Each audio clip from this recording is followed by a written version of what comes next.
Assalamualaikum warahmatullahi wabarakatuh.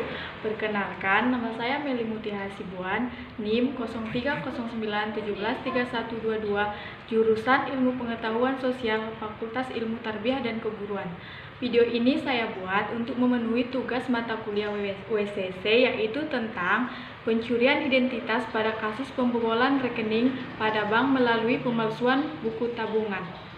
Baik, langsung saja. Kejahatan pembobolan bank merupakan bagian dari kejahatan perbankan. Tidak ada definisi yang seragam tentang kejahatan perbankan. Bahkan, Undang-Undang Nomor 7 Tahun 1992 sebagaimana telah diubah dengan Undang-Undang Nomor 10 Tahun 1998 tentang perbankan pun tidak memberikan definisi tertentu tentang kejahatan perbankan, begitu juga dengan definisi kejahatan pembobolan bank. Meskipun tidak memberikan definisi tentang kejahatan perbankan, Undang-Undang Perbankan menetapkan 13 macam tindak pidana yang diatur mulai dari pasal 46 sampai dengan pasal 50A. Ke-13 tindak pidana dapat digolongkan ke dalam empat macam, yaitu yang pertama, tindak pidana yang berkaitan dengan perizinan. Yang kedua, tindak pidana yang berkaitan dengan rahasia bank. Yang ketiga, tindak pidana yang berkaitan dengan pengawasan dan pembinaan. Dan yang keempat, tindak pidana yang berkaitan dengan usaha bank. Kejahatan pembobolan bank yang terjadi melibatkan para pihak di dalamnya. Sebagian besar didukung oleh pihak terafiliasi atau pihak dalam baik itu sendiri yang paham prosedur dan sistem peredaran uang di bank tersebut, termasuk sistem jaringan dan keamanan transaksi di bank tersebut. Pada saat melakukan kejahatan perbankan, pelaku biasanya menggunakan modus operandi tertentu. Modus operandi mengandung makna cara melakukan kejahatan. Istilah modus operandi berbicara tentang bagaimana cara melakukan suatu tindak pidana atau tindak kejahatan. Dalam kaitan dengan persoalan modus operandi ini perlu dipahami bahwa bentuk-bentuk modus operandi yang dilakukan seorang pelaku dalam melakukan tindak kejahatannya seringkali istilahnya sama dengan istilah yang dipergunakan untuk tindakan yang dikualifikasikan sebagai delik menurut Kitab Undang-Undang Hukum Pidana atau KUHP atau peraturan perundang-undangan lainnya. Kejahatan pembobolan bank termasuk dalam kelompok kejahatan kerah putih atau yang biasa disebut dengan WCC, yang merupakan bentuk kejahatan yang memerlukan intelektual dan teknologi yang canggih sehingga hampir mustahil apabila ia dilakukan oleh orang yang tidak paham tentang bank. Modus kejahatan operandi dalam pembobolan bank antara lain pemalsuan dokumen, transaksi fiktif, pembukuan ganda, manipulasi dan korupsi, penggelapan uang nasabah, pemanfaatan atau penyalahgunaan prosedur seperti penyelewengan dan transaksi yang menggunakan transfer dan perubahan atau perusakan data.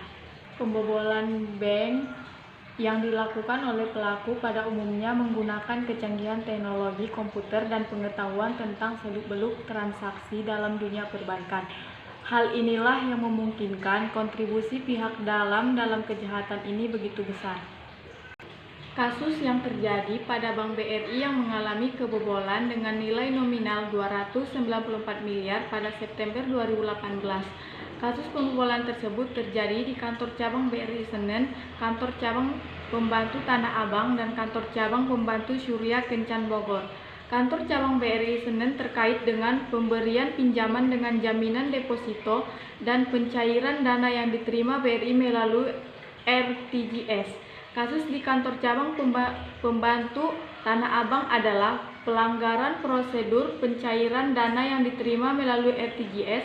Mekanisme transfer juga dapat menggunakan celah dari pemakaian fasilitas anjungan tunai mandiri atau ATM dengan cara menerbitkan ATM dari nasabah yang pasif atau yang sudah tidak aktif lagi. Dalam hal ini, pelaku memanfaatkan tabungan nasabah yang sudah jarang melakukan transaksi dan belum mempunyai ATM. Kasus pembobolan bank ini terjadi di Bank Lipo Cabang Cideng, Jakarta Pusat yang mengakibatkan kerugian sebesar Rp1.660.000.000. Pembobolan dilakukan oleh Den Pomin 30 tahun dan Doni 29 tahun, keduanya sama-sama berstatus sebagai karyawan bank tersebut. Dampak negatif secara mikro yang dapat ditimbulkan sebagai akibat dari kejahatan pembobolan bank terjadi pada nasabah perbankan itu sendiri. Sebagian nasabah yang dirugikan secara individu oleh pelaku pembobolan bank dapat meminta pertanggungjawaban bank agar simpanannya dapat dikembalikan dalam kondisi semula. Pada kenyataannya, apabila nasabah tersebut mengklaim, ia harus dapat menunjukkan bukti-bukti nyata bahwa ia telah dirugikan atas tindak pelaku pembobolan bank yang curang. Prosedurnya pun mengalami proses yang panjang. Tanggung jawab bank terhadap nasabah korban pembobolan bank melalui pemalsuan buku tabungan. Pelanggaran hak nasabah oleh bank dapat diselesaikan melalui jalur hukum, namun ketika kita kembali sadarkan terhadap nilai-nilai negara hukum Pancasila dan Undang-Undang Dasar 1945 yang mengedepankan asas musyawarah. Forum mediasi merupakan dimensi yang juga penting, artinya ketika sengketa perbankan masih dapat diselesaikan secara baik dan tepat menggantungkan kedua belah pihak, maka jalur hukum atau pengadilan dapat dikesampingkan atau dihentikan. Hal ini juga terjadi dengan prinsip penyelesaian sengketa secara murah, sederhana, dan cepat.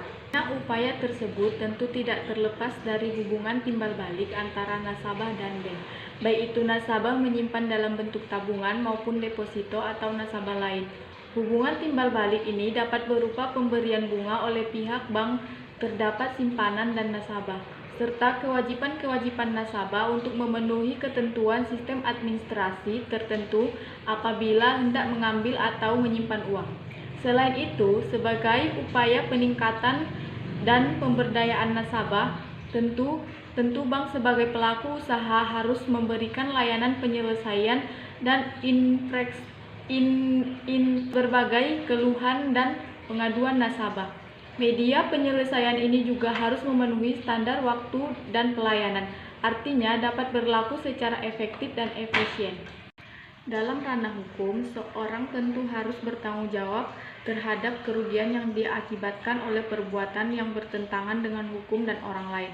Hal ini disebut tanggung jawab kualitatif, yaitu orang yang bertanggung jawab karena orang itu memiliki suatu kualitas tertentu. Sesuai dengan penerapan hukum di Indonesia, seorang konsumen yang dilakukan oleh pelaku usaha, termasuk nasabah kepada bank, dapat menggugat pihak yang menimbulkan kerugian atas produk dan jasa tersebut. Gugatan yang lazim atau perbuatan melawan hukum. Sedangkan dalam gugatan berdasarkan perbuatan melawan hukum, hubungan kontraktual tidaklah disyaratkan. Dalam hal ini, nasabah harus membuktikan yang pertama, adanya perbuatan melawan hukum, yang kedua, adanya kesalahan atau kelalaian pelaku usaha, yang ketiga, adanya kerugian yang dialami oleh konsumen, dan yang keempat, adanya hubungan antara perbuatan melawan hukum dan kerugian yang dialami oleh konsumen. Ada Undang-Undang Nomor 8 Tahun 1999 tentang perlindungan konsumen dalam konteks pertanggungjawaban pelaku beberapa ketentuan. Yang pertama, bertanggung jawab pidana korporasi subjek hukum tindak pidana Undang-Undang Perlindungan Konsumen adalah pelaku usaha. Pelaku usaha yang termasuk dalam pengertian ini adalah perusahaan korporasi, BUMN, koperasi, pedagang, dan lain-lain. Artinya, bank pemerintah maupun swasta termasuk bank pengkreditan termasuk kategori ini. 2. Hak gugat lembaga konsumen. Lembaga konsumen atas nama kepentingan konsumen dapat mengajukan gugatan atas pelanggaran yang dapat dilakukan pelaku usaha yang merugikan kepentingan konsumen. Pasal 46 ayat 1 huruf C UUKP. Di sini lembaga konsumen mempunyai hak gugat kepada pelaku usaha lepas ada atau tidak ada surat kuasa dari konsumen yang dirugikan.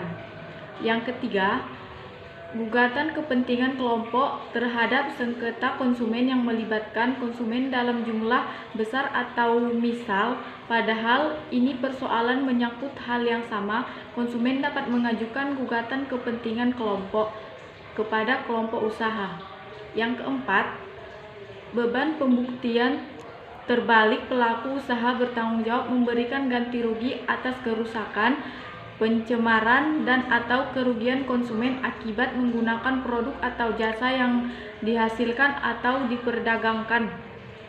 Pembobolan bank dapat dilakukan dengan cara melaporkan kepada Lembaga Mediasi Perbankan Indonesia yang berkantor di Bank Indonesia selaku bank sentral yang dapat memberikan pengawasan terhadap kinerja perbankan. Apabila persoalan kejahatan pembobolan bank ini dirasa belum dapat diselesaikan oleh lembaga mediasi perbankan atau telah diselesaikan tetapi hasil yang diperoleh belum cukup adil baik pihak yang dirugikan, maka upaya hukum lain yang dapat ditempuh adalah dengan mekanisme proses melalui pengadilan. Jadi, kejahatan pembobolan bank yang terjadi selama ini dilakukan oleh oknum-oknum yang mengerti dan paham tentang mekanisme transaksi dan teknis jaringan dalam bank yang dituju sebagai objek pembobolan. Hal ini memungkinkan adanya pihak dalam bank yang andil atau turut andil melakukan pembobolan bank. Bentuk pertanggungjawaban korporasi menurut undang-undang dalam upaya memberikan perlindungan bagi nasabah yang mengalami kerugian atas dibobol dana pada rekeningnya dapat dilakukan secara non-litigasi dan secara litigasi. Secara non-litigasi melakukan pelaporan kepada Lembaga Mediasi Perbankan Indonesia, sedangkan secara litigasi melalui jalur pengadilan. Sekian penjelasan dari saya, semoga ilmunya bermanfaat. Assalamualaikum warahmatullahi wabarakatuh.